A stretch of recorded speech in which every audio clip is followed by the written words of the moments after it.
Hey guys, today I am rebuilding the front differential on a Brute Force 750. This gearbox had more water than oil for lubrication in it.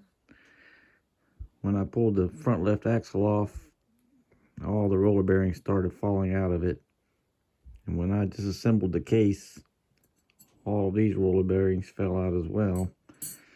And this is what it all looked like.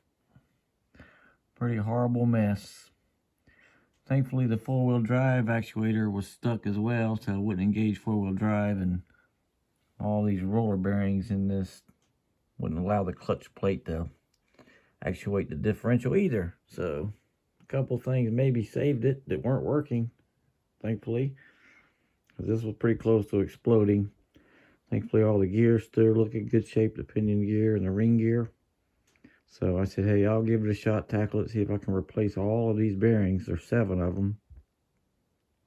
And the first 80% of this job I thought was kind of interesting. Figure out how something worked.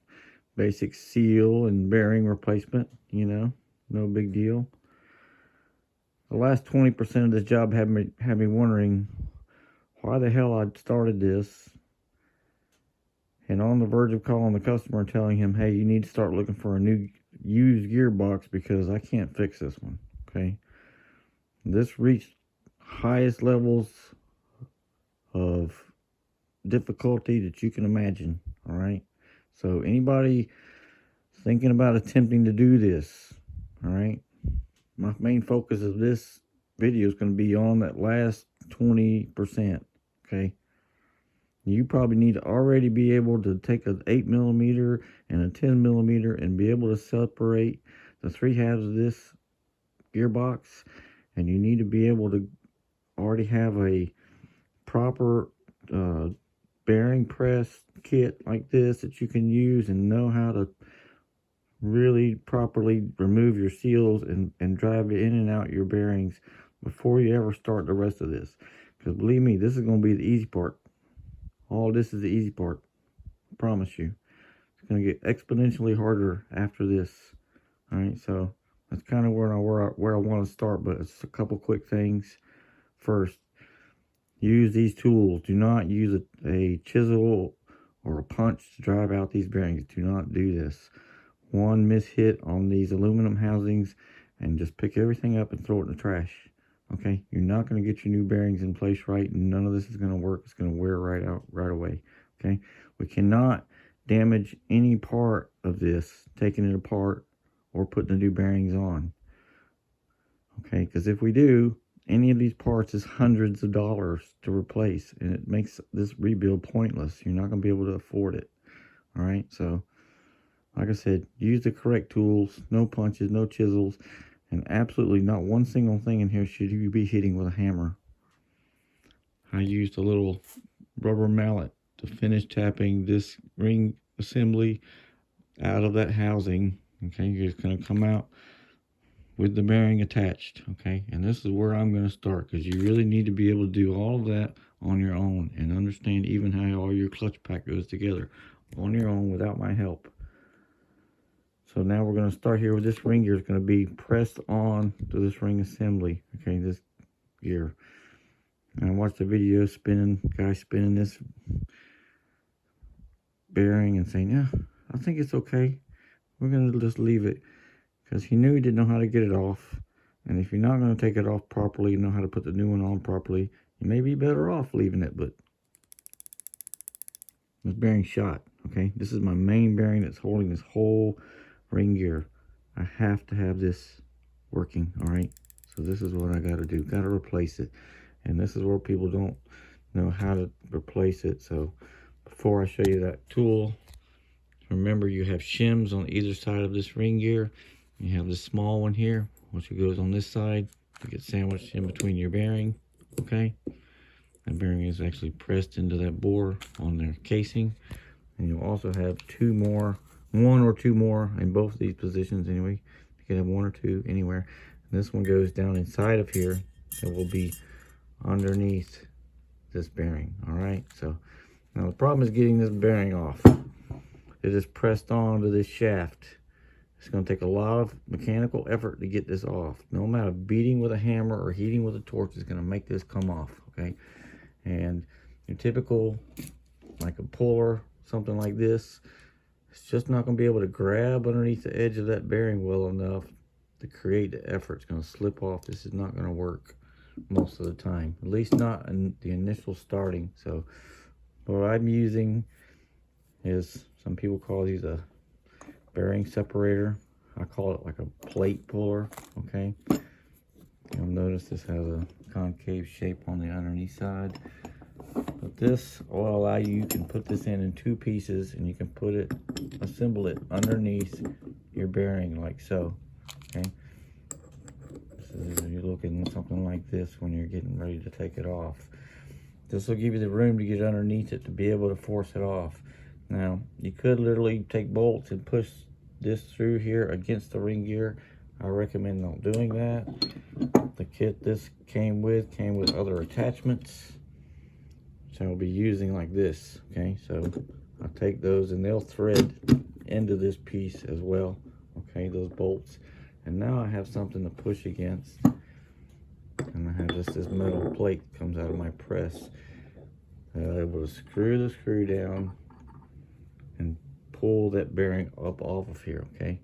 You're gonna need some pretty significant tool to do this with, because as you're taking this off, trust me, you hear a lot of pop, pop, pop. That bearing is pressed on there very tight. And don't be afraid to take, you know, a little map gas here, you know, and heat this bearing up a little bit as you're going, okay? It's not gonna hurt anything at all. Definitely probably help you, all right? But heat alone is not going to do it. You need some kind of a puller system like so to get this off, right? This is most people's first dilemma. They don't know how to get this off, all right? And that's your tool you're going to use. Now, the biggest problem and the hardest part of this whole job will be the pinion assembly. Holy smokes, man. This is where everything went to hell in a handbasket. Started off not too bad. You got a little nut and washer. You take off this coupling, what they call a coupling right here. This has a seal inside of it, need to replace. And unfortunately, the outside of this, which rides inside of this seal, is very, very worn. And also, the bronze bushing or brass bushing, whatever's inside of here, is pretty sloppy too. This part costs $120 something, and there's only one place you can buy it. That's from Kawasaki. So this is what it is. Behind there, we have our oil seal, and then we have what engages our 4-wheel drive. Okay, to understand how this works real quick, you see the triangular pattern on both of these 3 steps. This, when you push it together, when you pull the 4-wheel drive, it will force us on the splines and engage with this piece. When it's off of 4-wheel drive, it's not engaging, so the pinion shaft will not spin then, okay? That's your whole 4-wheel drive engagement, is that right there. I don't really like it very much. Now, from there, we have to remove the pinion assembly, all right? You're only gonna do that with a tool that looks like this, because the first thing you have to do is remove this big outer nut. When you look inside of that hole there, you're gonna see it'll look like this. All right, you're not trying to get the small nut off, you're trying to get the outer nut off. And you're not gonna do it without a tool like this. And you definitely need to spray this down really good with penetrating oil before you even attempt this. And then you're gonna place the tool on, and then you're gonna, I use the impact gun, okay, on this with all the pressure I had. And it took quite a while to get this loose. If you'll take that same torch, the same gas, and heat this part of the aluminum up here, it'll really help you get that piece out, okay? It'll expand this aluminum, and that locking nut will come off, okay? Once you get the locking nut off, okay, this is not easy. Once you get the locking nut off, then the pinion and the bearing with the nut holding on to the pinion will all come out as one piece, okay? And this is where the worst part of all starts. We're going to get to this in a second. Is removing this nut to get this bearing off. Now, inside of there, you're also going to have the pilot bearing. Okay, it goes on the end of your pinion shaft. Most people cannot get this off because it requires a very special tool. Okay, I'm going to show you what tool. But first, you have to reach in and remove this snap ring. So you need some really long snap ring pliers to reach all the way through to reach that. Okay, a little bit of a pain in the neck, but this is what you got to do. Got to take the snap ring off. Then, how do you get the bearing out? There's no access from the back side to knock that bearing out. Not from anywhere. It's deep inside of that hole. There's only one tool that's going to do it. And it is especially made for removing that type of a bearing. Okay. Alright, see what we have here? This tool is designed so that when you unthread it, it's small enough to fit inside of that bearing, and when you tighten it up, it expands out and grabs on the back side. Okay, this is the tool that you have to use. It comes in a kit that I bought years ago for working on my manual transmission vehicles to remove the same type of a pinion nut in a clutch on the back of your flywheel. So this is the only tool, and what it uses, once you get it tightened up in there, which is kind of difficult because you're trying to tighten it with it way deep inside of here, you're gonna get it nice and tight, really as snug as you can. And then you have a slide hammer that attaches to it. Okay, you attach that, you thread the slide hammer on, and you literally whack as many times as it takes to pull that pinion bearing out. Same thing as before. If you'll use your heat right in this area, okay, it's really going to help you a lot. When you got your tool all set up, heat this up real quick, and then operate your slide and pull out your pinion bearing. Okay, it's the only way this is coming out, with this kind of tool, right, in that slide hammer. There's no way.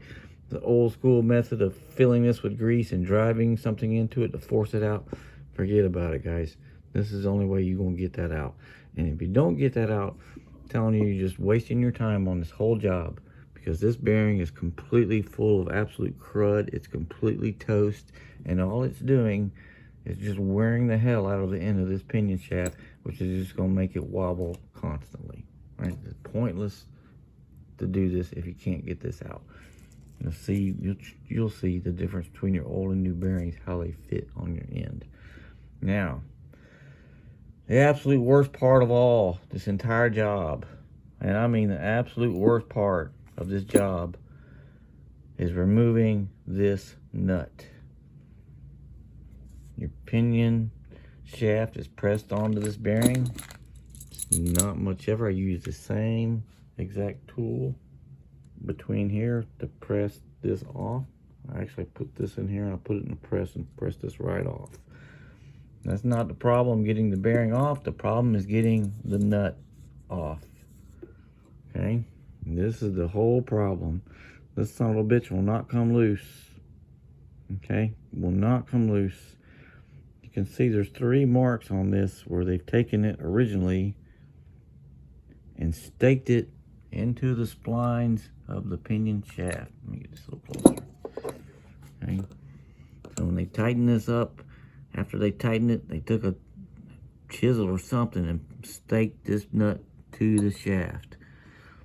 So this is the first dilemma. How do you remove those shafts? The factory tells you, the service manual tells you, oh, take a chisel and knock those back. It's almost crazy. How do you get in there and do that? And this is what I used. I hate using my good tools for stuff like this. This is a scratch all. And what I did is I used this to, let me show you, I can shove down between the spines to be able to force those areas of that back, okay? Because this will be in those splines. It's really difficult. And I use this tool in here to hammer it down in there to force that back out of those splines, okay? Got to do something, and there's 3 of them, okay? That's the first obstacle, getting this nut off. The second obstacle is, how do you hold this thing in place and put a tool on here to loosen it? The factory says there's a tool that will hold these splines in place. It's just a plate that holds this. And that means you'll need some type of a really large wrench or crescent wrench to be able to loosen and tighten this nut. That's not happening. I don't care what kind of plate you had this in. You put it in a vise, that vise better be connected to the concrete floor, because the amount of effort you're going to put on a wrench, you're going to need a big cheater bar to get this loose. This nut will not come loose, guys. My first attempt, I have a, you need a 35 millimeters, the size of this, and I have a 36. That's close enough, okay? It's an impact socket. I placed it on here, and I put some heavy leather gloves on my hand and tried my best to hold onto this gear while I used the impact to loosen this nut. Nothing happened, okay? I knew I was in trouble. I took this whole unit and soaked it down in penetrating oil overnight and left it. The next day I got up. I took that torch and I heated this thing up till you could see everything bubbling out of the inside of these grooves.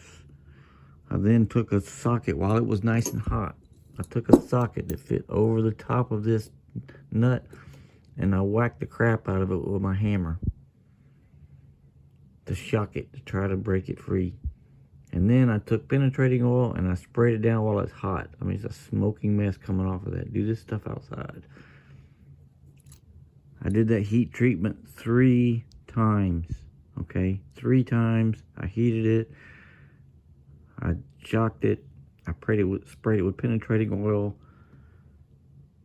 And on the 3rd time I did this, I took it out to my impact gun.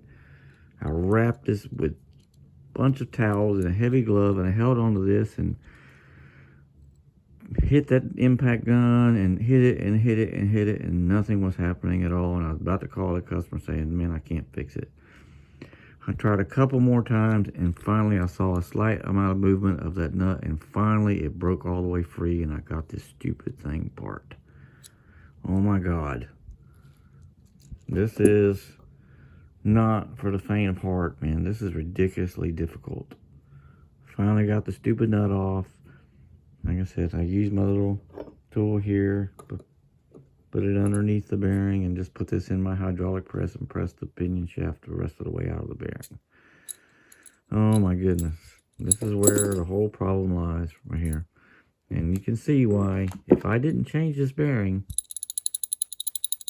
I mean, it's pointless to do this job. It's toast. It's completely toast, this bearing. That pinion shaft is going to be walking all around. It's never going to seal up at all out here on this outside, because it's going to be doing this all the time. Right? By far the hardest part of this job.